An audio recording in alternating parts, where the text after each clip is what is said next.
വട്ടിയൂർക്കാവ് തെരഞ്ഞെടുപ്പിൽ ഏറെ ശ്രദ്ധേയമാകാനുള്ള പ്രധാനപ്പെട്ട കാരണങ്ങളിലൊന്ന് അവിടെ മത്സരിക്കുന്ന 3 സ്ഥാനാർത്ഥികളുടെ പ്രത്യേകതകളാണ്.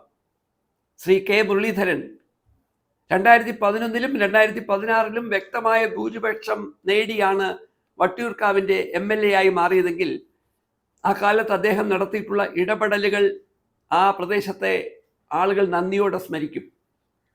ശ്രീ വി കെ പ്രശാന്തിൻ്റെ ഒരു രാഷ്ട്രീയ ഗ്രാഫ് പരിശോധിക്കുമ്പോൾ തിരുവനന്തപുരം മേയർ എന്ന തരത്തിൽ ശ്രദ്ധേയനായ അദ്ദേഹം 2016-ൽ 3-ാം സ്ഥാനത്തുണ്ടായിരുന്ന ഇടതുപക്ഷത്തെ 2019-ലെ ഇടക്കാല തെരഞ്ഞെടുപ്പിൽ 1-ാം സ്ഥാനത്ത് എത്തിച്ച് ശ്രദ്ധേയം നേടിയ ആളാണ്. കഴിഞ്ഞ തെരഞ്ഞെടുപ്പിലാകട്ടെ അദ്ദേഹത്തിൻ്റെ ഭൂരിപക്ഷം വലിയ തരത്തിൽ വർദ്ധിപ്പിക്കാൻ അദ്ദേഹത്തിന് കഴിഞ്ഞു. 23,000-ത്തിലധികം ഭൂരിപക്ഷം നേടിക്കൊണ്ടാണ് അദ്ദേഹം അവിടെ വിജയിച്ചു കയറിയത്.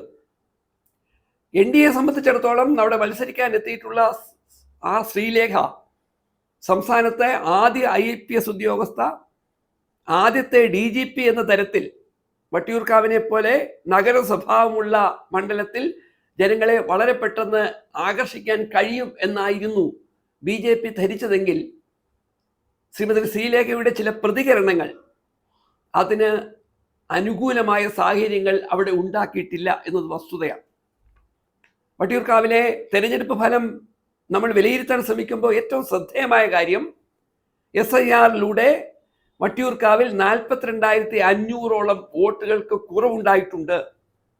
കഴിഞ്ഞ തെരഞ്ഞെടുപ്പിൽ അവിടുത്തെ മൊത്തം വോട്ടർമാർ 2 ലക്ഷമായിരുന്നുവെങ്കിൽ ഈ പ്രാവശ്യം മൊത്തം വോട്ടർമാരുടെ എണ്ണം 1,63,000 ആയി കുറഞ്ഞു.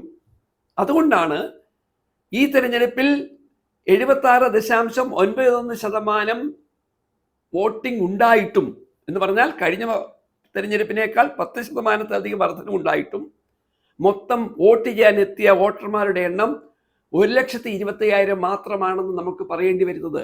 കഴിഞ്ഞ പ്രാവശ്യമാകട്ടെ 1,37,600 ആളുകൾ വോട്ട് ചെയ്യുകയും ചെയ്തു.